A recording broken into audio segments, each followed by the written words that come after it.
We're back to Shiok with the return of the Fight Club, which I really missed. Also, next issue is a special issue for the legacy numbering being 175. But for this issue, that being 11, or the legacy numbering of 174, it starts up with the Fight Club along with a promise of who the story is about. Shiok, Titania, Volcana, Jack of Hearts, The Thing, and another mystery character. I'll be honest, I don't know who this mystery character is intended to be after reading it, because there are 3 characters I would argue could qualify for that. Maybe even 4. They're in a construction yard fighting, with Shiok and Thing sparring, with us learning that Thing wants to call the club Clobberin Club, which is a pretty creative name. As we see, Volcana goes into rock form, which I didn't know she was even able to do that. So she can spar with Titania, where we see Luke Cage and Iron Fist are both present watching. Which one is the mystery character? I don't know. I don't know if it even is them. Or one of them. That title page is a little misleading. We also learned that here, well, we already know this, but we get more detail on Luke Cage being mayor of New York, which is a plot from other comics. Clearly, this is an info dump for people to then read that arc, or arcs, but it does come across, in my opinion at least, naturally. It's just stated that Volcana doesn't want to fight the mayor. After the fights, the characters have some banter over Jen being late for a date, where the Thing questions who it's with. It's nice seeing the heroes have this kind of energy in their conversations, that they're actually friends. Because Thing and Shiok are legitimately friends, and I kind of think he's a better friend than, Hellcat is, because Hellcat in this series so far has been a interesting friend, alright. Jen ends up leaving the Fight Club, having Volcana and Thing now fight Titania, as Luke Cage says that he wishes to be tagged into the fight. Jen goes to her apartment to find Jack, making them a salad for dinner. We also learn that Jen apparently doesn't like garlic bread, which is an insult to me because I love garlic bread. She's been wearing this gamma check device to make sure she's stable, which she says she has been for 3 months, and that Jack seems awfully worried about everything, as he's worried that his powers are going to somehow hurt her. And as they eat, we learn that apparently there's been side effects to Jack getting his powers back, including food. He's no longer able to, like before, enjoy food. So he's practically been forcing himself to eat.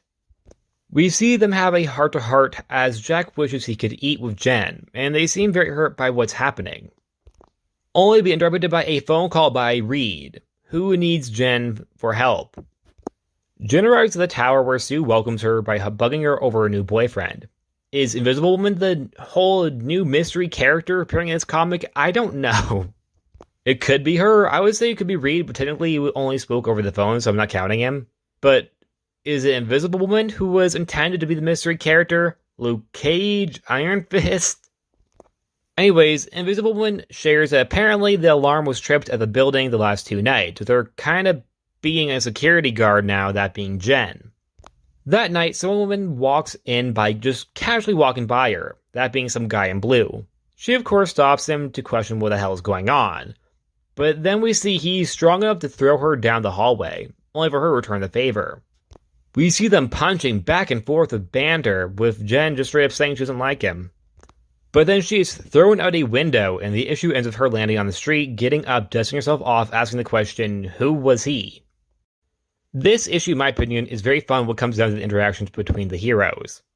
I personally really like the Fight Club, or Clobberin Club, like Thing said. And I'd like that's opening up to new members like Luke Cage and Iron Fist. I'm not entirely sure what other characters or heroes would be a part of that group. I feel like Wolverine would probably enjoy it. Maybe Wonder Man or Captain Marvel? Not sure. For the Jack of Hearts stuff, I personally am... It's interesting and hard to talk about. Personally, I'm kinda into it, but kinda not. I like the characters, but I feel like their spark and their whole romantic energy, well, it can work. They're trying too hard here, in my opinion, to divide the characters.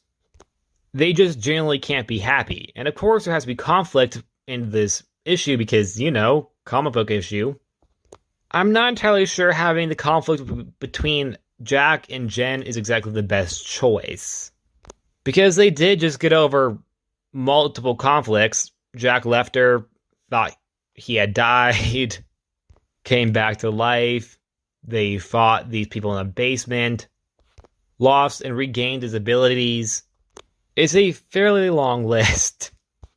As for the new villain or burglar, personally, I think they're okay too.